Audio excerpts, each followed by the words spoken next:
It's my favorite time of the year, the time where I'm walking around aimlessly somewhere and I say to myself, fuck it, let's do another preview. And so here we are, ahead of one of the most anticipated Premier League seasons in recent memory.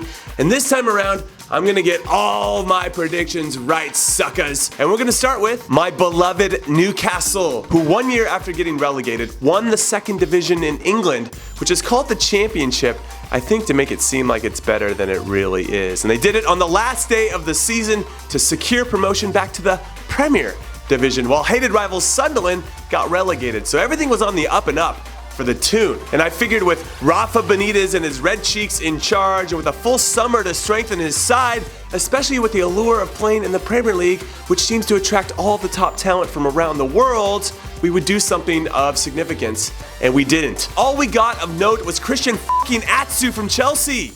And I'm pretty sure that's his middle name. So in summation, if Dwight Gale doesn't score goals, he had 23 in the Championship last season, then we're gonna be in some big fucking trouble, to borrow Christian Atsu's middle name. So I'll say 12th. And up next, it's Arsenal. So countless jokes have been made about this club and their manager and their overly emotional and somewhat egregious entitlement issues that their supporters seem to have. But I think they might end up winning the best free transfer in the league if Sead Kolasinac, I think I said that right, keeps making big plays in big games on both sides of the ball, because he has that bite that the Gunners have been missing.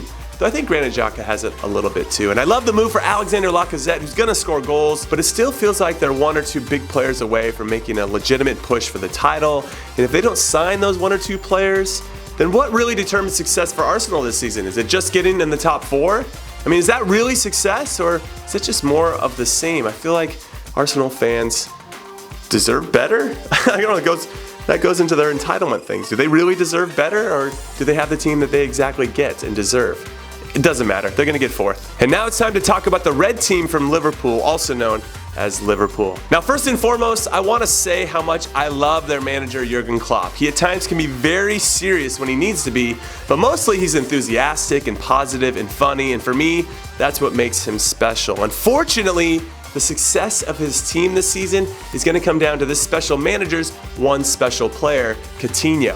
If Coutinho can stay healthy, and if he stays, which is still a big if right now, they should push for the top four again. But if he goes to Barcelona, or even if he stays but he gets hurt a lot, I could see them struggling to maintain their form, even with the addition of Mohamed Salah, who I think is a great signing. So damn, I don't know.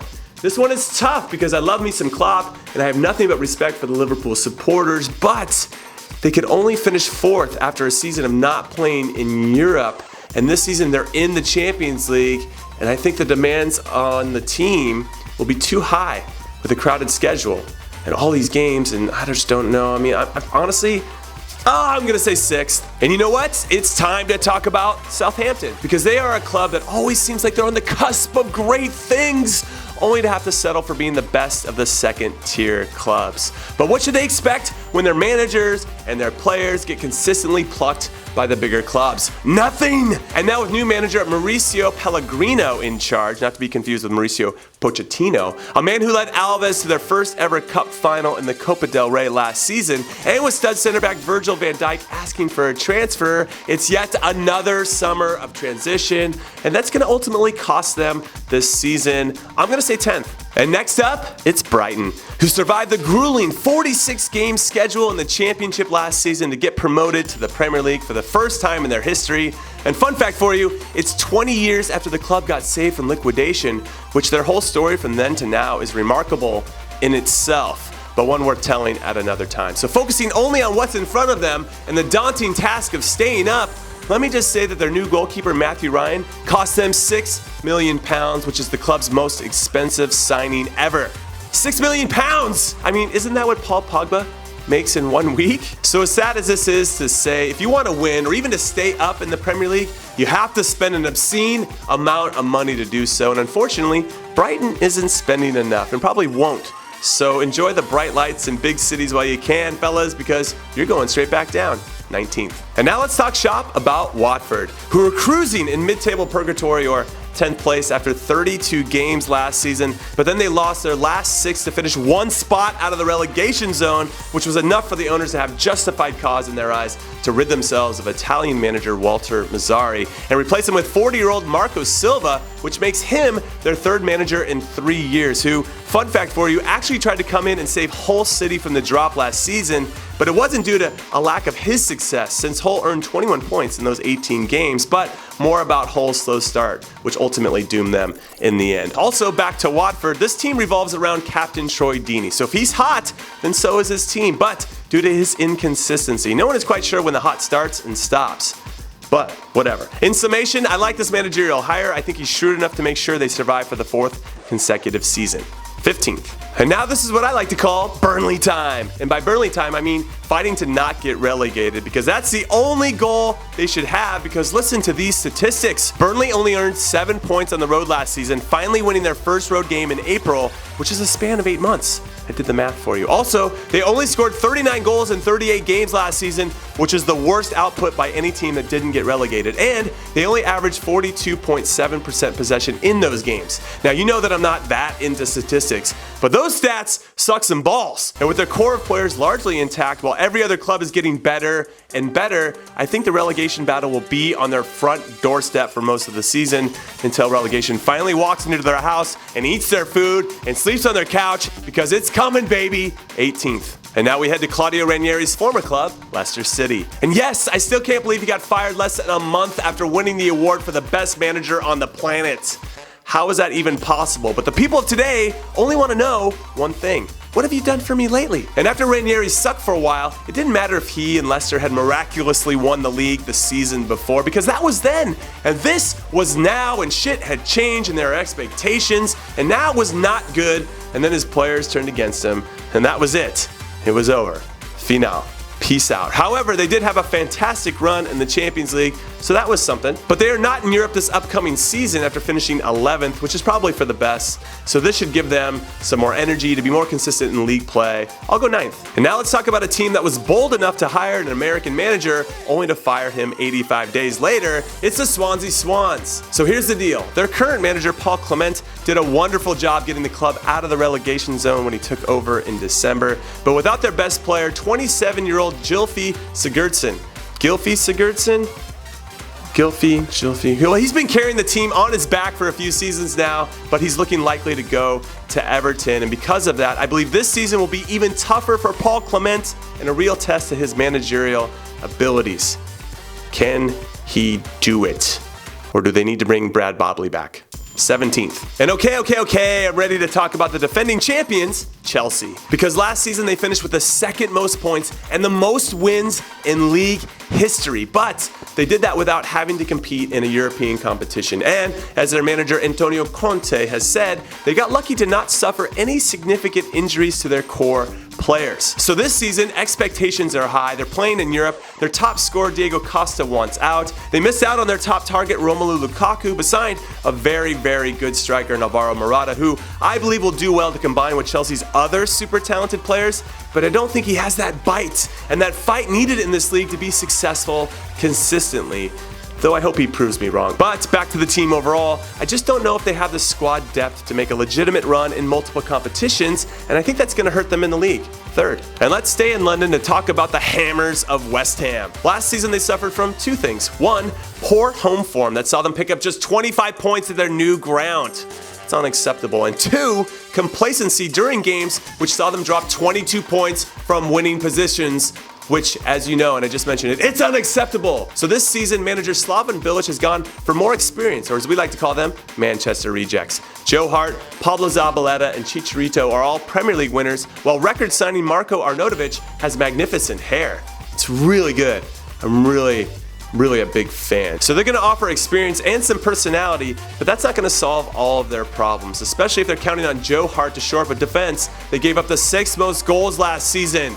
But it will still be better than what it was, though not good enough to qualify for Europe. 8th. And now it's time to talk about the blue team from Liverpool, Everton, who unfortunately have to face Manchester City, Chelsea, Spurs, and Manchester United in 4 of their first 5 games, which is more than enough of a test for manager Ronald Koeman and his truckload of new signings, like the English trio of Jordan Pickford, Michael Keane, and Wayne Rooney, which should be a boost to their ambitions this season, while Davy Klaassen, who I really like, will give them a new style and attack, with Ross Barkley being shown the door. Though, is Ross Barkley really being shown the door, or is he walking out? And with Romelu Lukaku gone, which is a big loss for them, I think it's going to be tough to see them breaking into the top 6, so 7th. And now let's head to the Hawthorns for West Brom. That is, if West Brom really exists, because I don't know of, nor have I ever heard of, a person that actually supports this club. And that would make sense because they don't really do anything. Sure, they'll start strong with their sweats-loving manager Tony Pulis and his dad hat pulled tight over his forehead, and he'll frustrate some top clubs, especially Arsenal, for whatever reason, but then they'll start fading in December.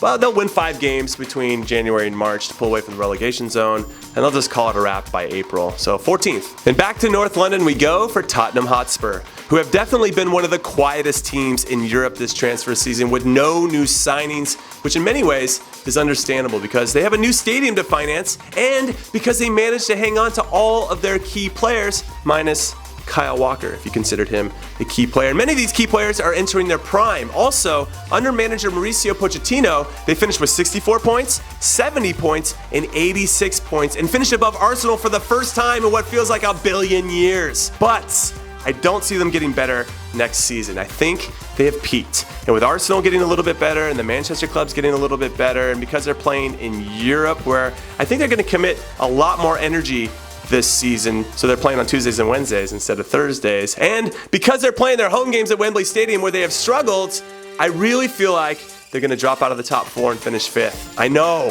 know, Spurs fans, I know you hate me. And I'm okay with it. And now let's stay in London for Crystal Palace, where new manager Frank de Boer joins the ever-growing list of Dutch managers to come to the English League, where he can make history if Palace avoid relegation, because it would be the first time ever that the club played in the highest tier of English football for the 5th year in a row. And this shouldn't be too much to ask because Big Sam left them a pretty decent team, especially on the attacking side of the ball, with Christian Benteke, Andros Townsend, and Wilfried Zaha, along with new signings Ruben Loftus-Cheek, Jairo Riedewald. I don't know if it's a W or a V, and Timothy Fosu-Mensah. Now, the latter two played for De Boer at Ajax, and I just think that's going to help the team overall, along with everything else. And I think he's a pretty smart guy. He got developed in the Ajax Academy. So they're going to be fine this season, just nothing special. 13th. And now we head outside of London, I think. I don't really know my British geography very well. In Huddersfield Town.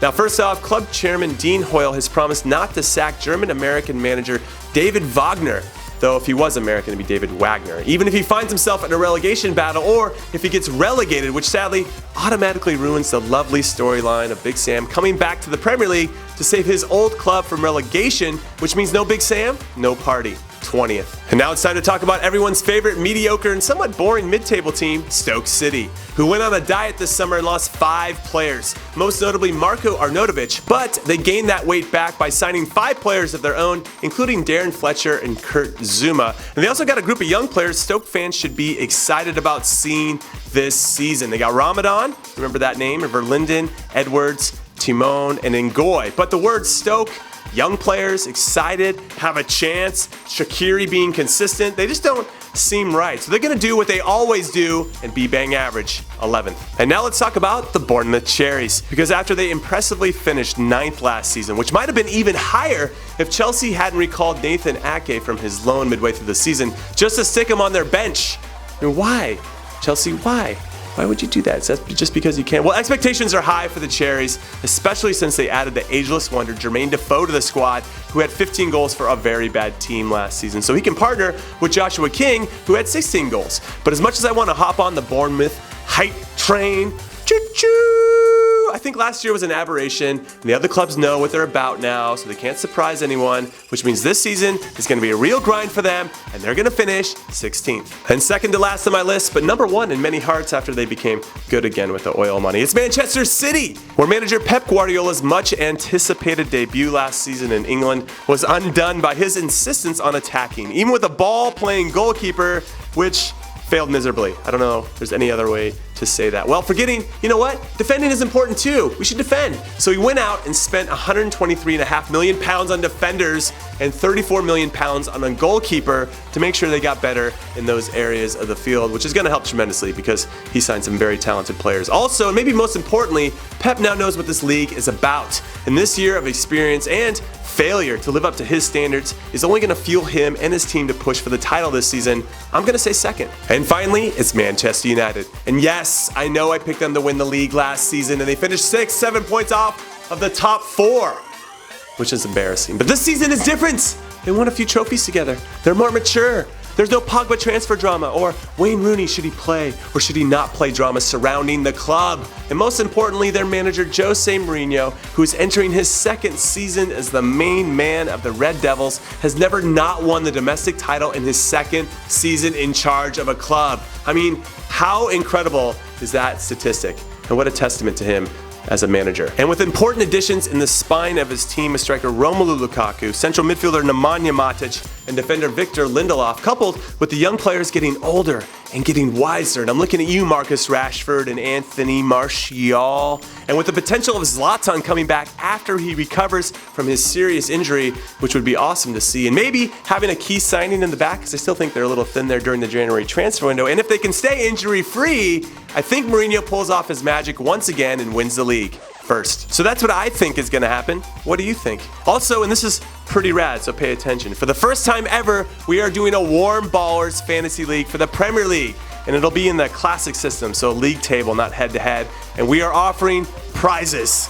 Lots and lots of prizes. If you guys finish first, I will fly out to where you live and play a pickup game with you and your friends. I'll beat you at FIFA, and then I'll give you some Warmballers merchandise on top of it. If you get second, you'll get nothing and like it. How's that? I'm kidding. You're going to get one of my bobbleheads. It's a collector's item. I don't even know how many exist. It's awesome. I can sign it for you if you want, and then I'll give you some Warmballers merch too. And if you get third, you get a high five, one of those, or a fist bump, or a way to go butt tap.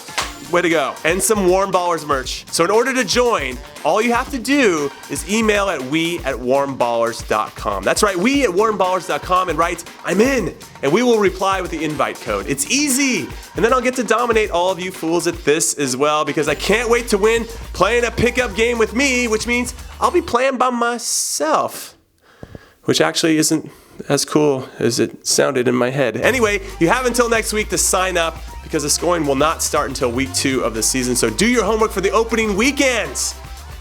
And good luck. Later.